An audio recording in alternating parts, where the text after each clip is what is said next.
Hello students. तो आज हमारी ज्योग्राफी सब्जेक्ट की चौथी क्लास है। तो आज हम पढ़ेंगे उपसौर, अपसौर तथा ऋतु परिवर्तन के बारे में, और साथ में देखेंगे अल्बिडो क्या होता है, अल्बिडो कैसे बनता है, किसमें कितने % अल्बिडो होता है। तो इसके बारे में अब हम जानते हैं इसको डिटेल से। भूमि की किसी सतह द्वारा परावर्तित सौर विकिरण तथा उसी समय अंतराल में आपतित सौर विकिरण के अनुपात को अल्बिडो कहते हैं। ये कहना चाह रहा है कि भूमि में जो आने वाली परावर्तित किरणें हैं, सौर विकिरण हैं, सौर मतलब सूरज की किरणें हैं, विकिरण हैं, उसको कितना पृथ्वी से परावर्तित होती है तथा उसी समय अंतराल में, उसी समय के अंतर में कितना आपतित होकर सौर विकिरण बना रहता है, इसी को कहते हैं अल्बिडो। इसी अनुपात को हम अल्बिडो कहते हैं। जैसे हम देखते हैं उदाहरण से, बर्फ़ पर सबसे अधिक अल्बिडो बर्फ़ का होता है। बर्फ़ का अल्बिडो कितना होता है? 80%। इसी प्रकार से देखेंगे हम हिम का होता है 45 से 80% तथा बादल का 40 से 60%, और सबसे कम अल्बिडो जल का होता है। 2 से 3% अल्बिडो जल में पाया जाता है। जल का अल्बिडो कितना होता है? 2 से 3%। सबसे कम जल का तथा सबसे ज़्यादा अल्बिडो बर्फ़ का। बर्फ़ का अल्बिडो 80% होता है और जल का अल्बिडो 2 से 3% होता है। अब कभी कभी परीक्षा में पूछ लेगा, आपको याद भी नहीं रहेगा, तो इस सारणी को अच्छे से याद कर लेना है। और जब पूछा जाएगा कि सबसे ज़्यादा अल्बिडो किसका होता है, तो आपको आंसर लगाना है बर्फ़ का, और सबसे कम किसका होता है, तो जल का। इसी प्रकार से हम देखते हैं उपसौर और अपसौर की स्थिति किस प्रकार बनती है और कब बनती है। तो अपसौर को हम एपिहीलियन कहते हैं और उपसौर को हम पेरिहीलियन कहते हैं। और जो अपसौर की स्थिति है वो 4 जुलाई को बनती है और उपसौर की स्थिति 3 जनवरी को बनती है। जब हमारी पृथ्वी दीर्घवृत्ताकार चक्कर लगाती है तो 3 जनवरी के दिन हमारा उपसौर की दशा बनती है। उसी प्रकार से पृथ्वी चक्कर लगाते हुए आती है तो 4 जुलाई को हमारे अपसौर की स्थिति बनती है। अब उपसौर की स्थिति में पृथ्वी और सन की दूरी कितनी होती है, तो 14.7 करोड़ किलोमीटर उपसौर की स्थिति में दूरी होती है, और अपसौर की स्थिति में सन और पृथ्वी की दूरी 15.2 करोड़ किलोमीटर होती है। इसी प्रकार से जो हमारी पृथ्वी है वो किस दिशा में घूर्णन करती है, घूमती है, तो वेस्ट टू ईस्ट। परीक्षा में पूछ लिया जाता है हमारी पृथ्वी किस दिशा में घूर्णन करती है, तो वेस्ट टू ईस्ट घूर्णन करती है। इसके बाद हम देखेंगे ऋतु परिवर्तन। हमारे पृथ्वी पर ऋतु परिवर्तन कब होता है, किस प्रकार होता है ना, तो इसके बारे में हम देखते हैं। तो 21 मार्च को हमारा क्या होता है, दिन और रात बराबर होते हैं। और इसी तरीके से 21 जून को ग्रीष्म अयनांत होता है और 23 जून को दिन रात बराबर होते हैं। फिर 22 दिसंबर को दिन रात वो शीत अयनांत होता है। अब हम इसको डायग्राम के माध्यम से समझने का प्रयास करते हैं। ये हमारी पृथ्वी है, ये हमारा सन है। तो जब पृथ्वी 22 दिसंबर की स्थिति में रहेगी, 22 दिसंबर के दिन इसमें सबसे बड़ा दिन होता है। 22 दिसंबर के दिन सबसे बड़ा दिन होता है और शीत अयनांत होती है। हम सभी लोग जानते हैं कि दिसंबर में ठंडी का मौसम होता है, तो पृथ्वी सन से क्या होती है, नज़दीक होती है और छोटा दिन होता है।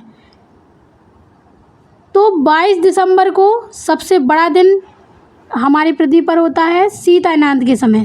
कब? शीत अयनांत के समय 22 दिसंबर को सबसे बड़ा दिन। इसी प्रकार से फिर पृथ्वी आगे चलेगी तो 3 महीने बाद 21 मार्च, यहाँ 22 दिसंबर था और आगे चलकर 21 मार्च, 21 मार्च को बसंत विषुव होता है और दिन रात बराबर होते हैं। बसंत विषुव की दशा में दिन रात बराबर होते हैं 21 मार्च को। फिर हमारी पृथ्वी आगे चलती है और 3 महीने बाद पुनः 21 जून को हमारा ग्रीष्म अयनांत होता है और नॉर्थ हेमिस्फीयर में सबसे बड़ा दिन होता है। यहाँ पर हमने देखा था कि ये साउथ हेमिस्फीयर में, सदर्न हेमिस्फीयर में सबसे बड़ा दिन हो रहा था 22 दिसंबर को और 21 जून को नॉर्थ हेमिस्फीयर में सबसे बड़ा दिन होता है। इसी प्रकार से फिर पृथ्वी आगे चलेगी और 3 महीने बाद फिर हमारा वो दिन आएगा 23 दिसंबर को, जब शरद विषुव की दशा होगी और दिन रात बराबर होंगे।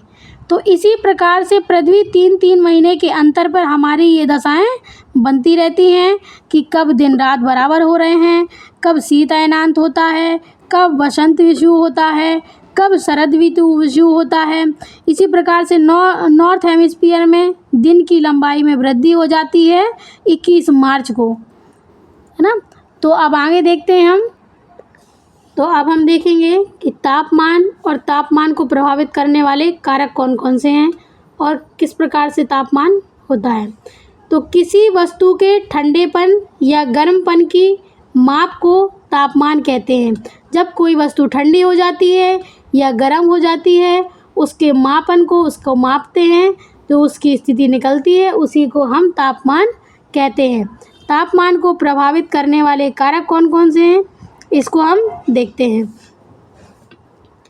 अक्षांश, सबसे पहला कारक है हमारा अक्षांश, लैटीट्यूड। निम्न अक्षांश से उच्च अक्षांश की तरह 90 डिग्री आगे बढ़ते हैं तो तापमान में गिरावट दर्ज की जाती है। तो जैसे जैसे हम निम्न अक्षांश से उच्च अक्षांश की तरफ बढ़ते हैं, विषुवत रेखा पर कैसा अक्षांश होता है, निम्न अक्षांश होता है। और जैसे जैसे हम निम्न अक्षांश से उच्च अक्षांश की तरफ बढ़ते हैं तो तापमान में गिरावट दर्ज की जाती है। जैसे जैसे ये 0 डिग्री अक्षांश है, इससे हम उच्च अक्षांशों की तरफ बढ़ते हैं। जैसे जैसे उच्च अक्षांशों की तरफ जाएंगे तो हमारे तापमान क्या होगा, तापमान में गिरावट होगी। उच्च अक्षांश की तरफ बढ़ने पर तापमान में गिरावट दर्ज की जाती है।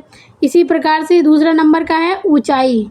जैसे जैसे ऊपर जाते हैं तो हमें सबसे ज़्यादा तापमान मिलता है।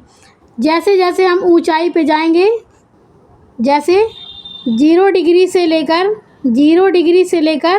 90 डिग्री तक ध्रुवों की तरफ बढ़ते हैं तो तापमान में गिरावट दर्ज होती है।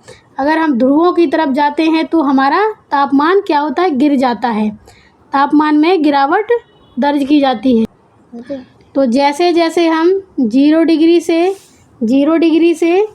90 डिग्री ध्रुवों की तरफ जैसे जैसे बढ़ते हैं, अक्षांश से 0 डिग्री अक्षांश से 90 डिग्री ध्रुवों की तरफ जैसे जैसे बढ़ते जाते हैं तो हमारे तापमान में गिरावट आती जाती है।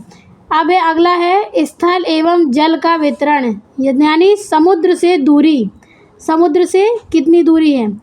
महाद्वीपों में तापमान सबसे ज़्यादा होता है।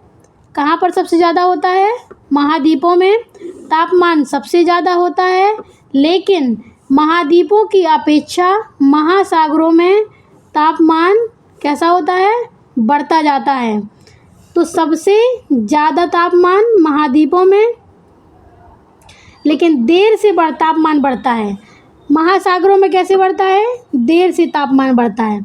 और महाद्वीप में तापमान सबसे ज़्यादा होता है, लेकिन महासागरों में महाद्वीपों की अपेक्षा देर से तापमान बढ़ता है। अगला है पवन। पवन जिस दिशा में चलेगी उसी दिशा में तापमान ज़्यादा बढ़ेगा। समुद्र जल से धाराएं।